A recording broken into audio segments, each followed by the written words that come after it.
wai sai ka ji suna cewa wannan yarinyar raguwa ce kuma ba ta da hankali. Me ya saboda wani masoyinta ya guje ta za ta tsaya tana kuka kuma har tana gaya wa duniya sirrin zuciyarta kamar akan ta fara soyayya? Dan uwa, yar uwa, lallai wannan ya nuna cewa ba ku san soyayya ba. Soyayya fa kamar da zaɓen malaria ne, lokacin da za ta kama ka ba ta shawara da kai, kuma lokacin da ta saka cikin halin ha'ula'i, a lokacin da masoyinka ya guje ka ba za ka sani ba.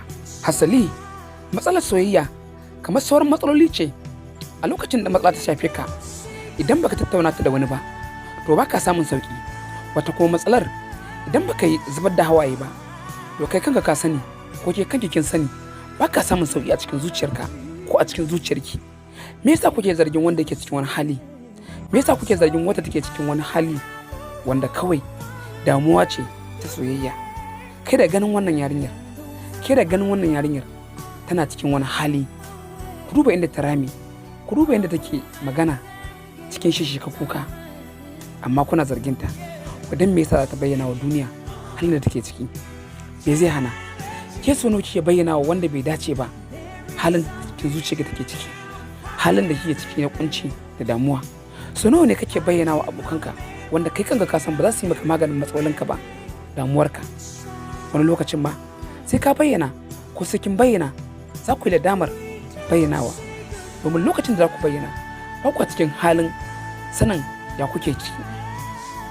Yan uwa, ku tausaya wa wanda ke cikin damuwa, musamman mace. Ku sani zuciyar mace zuciya ce mai rauni, rauninta kamar na gilashi ne ko kuma abin da ya gaza mun haka.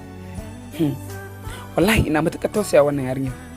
Tun lokacin da na ga bidiyonta tana cikin wannan halin nake cikin wani hali domin tausaya mata. Duk da cewa ni ba masoyi bane, ban saba shiga soyayya irin wannan ba. Hasali ma ni da ban yarda da akwai soyayya irin wannan ba, amma sai gashi na ga zahiri kuma na tabbatar cewa wannan ba wasan kwaikwayo bane. To dole ne in tausaya mata. Kai ma tausaya mata ya kamata kai, domin ni da ke da kai za mu iya tsintar kanmu a cikin irin wannan halin. Ya kamata mu sani. Wassalam, ina mana fatan alkhairi. Naku Alhajin Sos a kowane lokaci.